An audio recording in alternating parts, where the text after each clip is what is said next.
Hello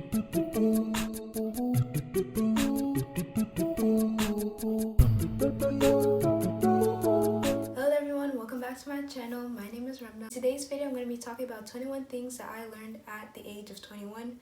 Right now as you're watching this, it is my birthday, yay! So I'm technically today 22 or turning 22.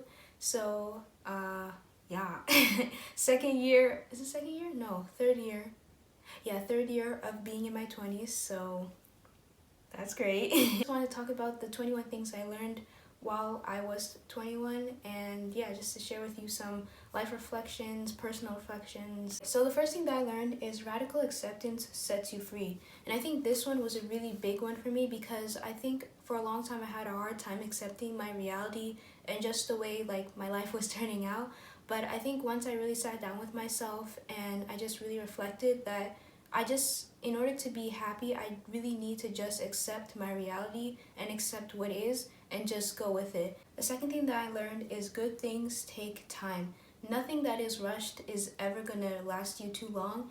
It's usually the things that take the most time, the things that are consistent, and the things that you put in the effort every single day that are actually worth having. The third thing that I learned is that redemption is possible, even within our religion, like redemption, forgiveness, like Allah subhanahu wa ta'ala, He forgives you whenever you make a mistake or whenever you repent or whenever you ask for, Him to forgive you and you want to change your life. Like redemption is such a thing, and I think nowadays we have like so much of a cancel culture that makes it seem as though you can never come back from what you've done in the past. But honestly, that just doesn't make any sense, because in evolution, in any sense, in a religious sense, in a worldly sense, evolution, making mistakes is what then gives people or things the ability to become better or do better. And when we allow ourselves to have that redemption, when we forgive ourselves, when we even forgive others, we're giving a space for growth and giving a space for better things to come, rather than to just keep things as they are or to just stay as you are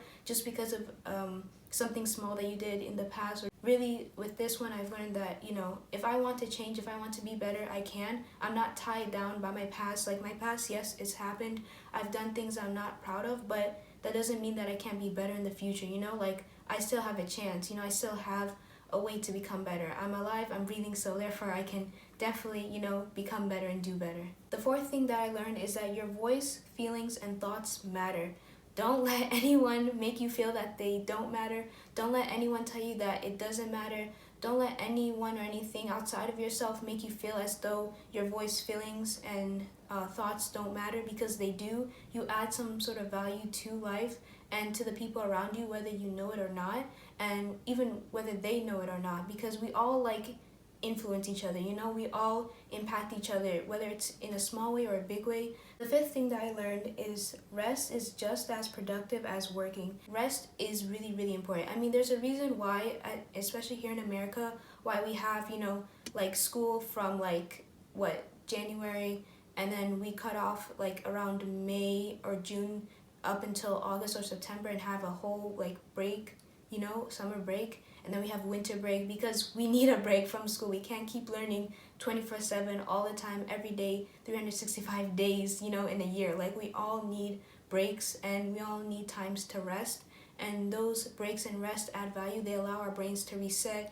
Number 6 is let go of anything that does not feel right. Anything or anyone that does not align with who you are as a person, or your values, or your morals, or just who you are at your core, then it's worth just letting go. There's no point of forcing yourself in alignment with someone or something that just is not in alignment with you and who you are as a person. Number 7 is that you have the right to protect your peace. I want to emphasize that I don't want this to seem as though because I think a lot of social media promotes this, do whatever you need in order to protect your peace. And I think this can kind of be detrimental, because there's a difference between cutting something out of your life or someone out of your life versus rebuilding and repairing a relationship or a friendship. Or social media kind of goes is to the extreme of just cutting, and then it's then you don't know really how to repair or to rebuild, because there are relationships, there are friendships, there are things that you have within your life that are worth repairing. But again, I mean, it's different for everybody and it's different to each situation. But generally speaking, like whatever you can do in a healthy and balanced way to protect your peace, you should definitely do it. So number 8 is, if you want peace, you have to become it. Like, and I think this applies to anything, honestly. If you want to be like, a rich person, then you have to start having rich people habits. If you want to start I don't know, a business, then you have to get into the mindset and see, what do people in business do. Whatever you want to create in your life, you have to start then looking at the things or people or places that will help you create that life that you want. And similarly to what I learned is that, like, if I want peace in my life, if I want just there to be calmness and serenity within my life, then I have to become that. I have to become a calm and a person of peace and a person of clarity and of ease if I want that within my life. Number 9 is, oversharing is overrated. Oh my goodness, do I know how to do this? I should get an A in this. But oversharing is something that I've learned this year that it's something that is not needed. I don't need to overshare my life story with every single person I run into. I don't need to overshare my life story with really anyone. Like, nobody's really entitled to that. You have the ability and you have the power to let other people know what you want them to know about you. I mean, it's even like with the whole influencer thing. Like, all influencers, regardless of what type of content they're posting, they're all showing you a specific side to them that you know about. So it's like, for example, beauty gurus, right? You only see the beauty side. You may not see who they hang around with, or what they eat on a daily basis, or what kind of job they have outside of it. Number 10 is, you need God more than you need other people. My goodness, has this been true? Like, Allah subhanahu wa ta'ala, really, I've realized this year, He's the only one that can really understand you and that can really help you, that can really be there for you. Because the reality is, no matter how much you love a person or how much you love something, things of this world will always leave, whether that's through death, whether that's through they just don't love you anymore, whether that's through, something, just you lose the desire for something, or you just don't feel an attachment to something anymore. All that's temporary, but the one thing that shouldn't be temporary is your relationship with God, because He's everlasting. He is always there. He's always been watching you, protecting you in ways that you know and in ways that you don't know. And He knows what's best for you, Even when you feel like something is good for you, He knows that it may be bad for you. And even if something that may be bad for you, He knows that it's good for you, So all in all, it's just remembering that Allah knows best, and He knows what He's doing for your life and for the betterment of your life. And recognize that He's the only one who will be constantly in your life. Like, there'll be many, many people that will leave, and there'll be many, many people that will come in and out of your life, but Allah subhanahu wa ta'ala is the one entity in your life that will not shift or change. Really, it's only ourselves as human, how we approach God, that will change. But as far as Him being in our lives, He's always there, always present, and always ready to hear us, hear our voices, and respond to us.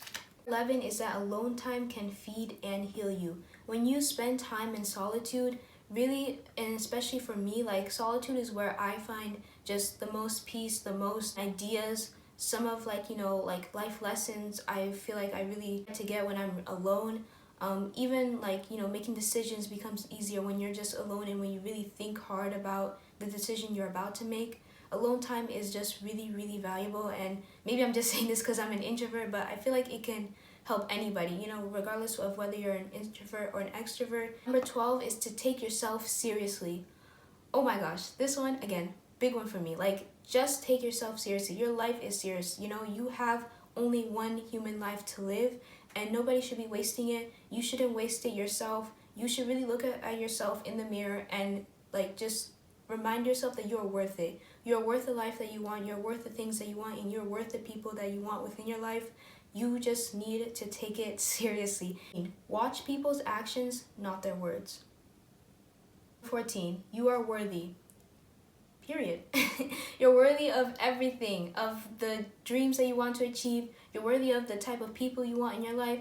You're worthy for the type of love that you want in your life. You're worthy just anything and everything. Like, as human beings, once we enter into this earth, we are already worthy. Like, even Allah subhanahu wa ta'ala, you know, he literally calls us humans the best of creation. So already he's already giving us a sense of how worthy we are and how valuable we are as people. So you should believe it too, girl.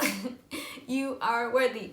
Number 15, drink water and feed your body. This is, again, like, if you are someone who's like, you know, a workaholic or somebody who really gets into their work to the point where they like forget to eat or forget to drink your water. Eat your food. Don't forget to eat. Your body needs it. You don't run on purely just spiritual energy or run on just like, you know, I get motivated no.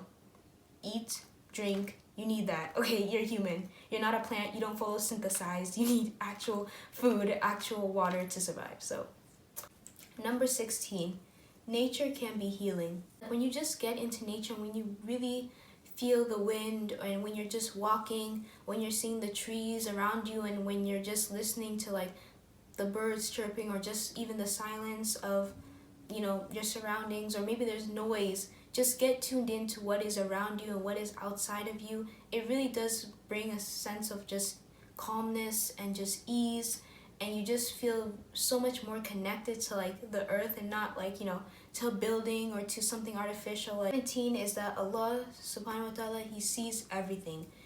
Any hardship that you're going through, any happiness that you're going through, Allah sees it all. Your thoughts, your feelings, he sees it all. Sometimes, especially when you're going through a hardship, you sometimes can think to yourself, is God even there? Is he even listening to me? Is he even hearing me out? Especially like when you're making dua or prayer. But just know that he hears you, he sees you. Even like the situations that are tough for you to go through, like he sees that. He sees the efforts that you're putting into yourself and other people. He sees the investments that you're making. He sees all the good things that you're doing for people, whether they know it or not. He sees even your mistakes, you know. He sees all the wrongs that you do to yourself and to other people. Like, he sees it all. So that should, one, bring comfort to know that, you know, he sees everything, and that, you know, anything that displeases either you or that just doesn't feel right to you, or anyone has done anything to hurt you, just know that Allah sees it. But at the same time, though, know that if you do any wrong to other people, Allah sees that. If you make a mistake, Allah sees that, you know. If, you know, you decide to like do something that isn't so great, Allah sees that, you know. So it should both, one, bring hope in that, knowing that Allah sees everything and that he is in control of it, but two, it should also make you more mindful of how you go about life and how you go about not only treating yourself but those around you. 18 is be present. This one was a huge one for me, like just to be present. So this was really hard for me because my head would either be in the past, just thinking and ruminating over the things that have happened, the things that people have said or done, or the things that I've said or done, and just repeating them over and over in my head. Or my head is in the past.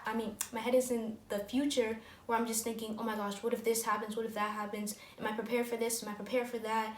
And honestly, having your head either in the future or in the past just does not help at all. Because, and I actually watched this cute video by this Japanese guy. If I can find the video, I'll link it down below, because it's a short video. It's like literally 2 minutes, but I feel like it's the best motivational video you could ever have in your life, and it's definitely one that you should have on replay. Because literally he says, like, if you think of the past and if your head is in the past, then you just get angry, you know. It just brings about anger, especially if like somebody did something to you, or if you made a mistake. And then if you have your head in the future, it just makes you worried and scared and fearful and anxious. When you're in the present and you just really sit with yourself and you see what's around you, literally like point out the things that are around you and recognize what you can do within this moment, then it's easy. Because it's like, okay, this is in front of me today, this is what I can do today, and that's it. That's all that matters. Tomorrow's tomorrow, yesterday was yesterday, but I have today. Like today, just focus on today. 19 is you can achieve your goals. Your goals are possible. Number 20 is to put yourself first. This one was, again, something that was really hard for me, because I feel like I always am such a selfless person. I try to be there for people. I try to, you know, give my time and energy to people. But what I've realized is that when you're constantly in that state of just giving, and not giving to yourself and not really taking time towards yourself, then you give so much to other people that when you come back to yourself, you have like such like little energy left, you know? What I'm trying to say is that if you want to give to others, you first have to give to yourself. Like, you really have to give love respect, attention, and care to yourself, and then you'll be able to provide it to the best of your abilities to other people. And it's really what I've learned, a balancing act. Like, you really have to make sure, okay, am I good? Do I have what I need and whatnot? And if you feel secure and if you feel good in yourself, then you'll be able to give it to other people without feeling as though you're being robbed. And the last thing that I learned in my 21 years of living is that faith is personal. And what I mean by this is that for a long time, I felt like my faith was rooted in other things. Like, for example, I feel like my faith was rooted in other people. My faith was rooted in, like, you know, the mosque or like a certain building. Faith was rooted in, you know, like the channels I watched, you know, on YouTube. Or my faith or deen had its foundations outside of myself rather than within myself. And I think that was really hard for me to really like kind of accept, because I felt like for a long time that it was within me. Like, I was like, oh no, like faith is inside of me. But as I grow up and as, you know, time goes on, I've realized that really I've built my deen and my faith not fully outside, but a lot of its foundations of my faith has been outside of myself and not really within. And I think when you have a lot of your faith's foundation outside of yourself, that can be really dangerous, because one, people change. Two, you may not always have, you know, access to going to either the mosque or places that remind you of Allah subhanahu wa ta'ala all the time. And three, it's that outside of yourself, your surroundings are constantly changing. And so the one thing that doesn't change, or the one thing that you do have control over at least, is yourself. And so what I've realized is that I really need to build up my faith and my deen within myself. I need to ground myself within the deen. I need to build my own personal relationship with Allah subhanahu wa ta'ala.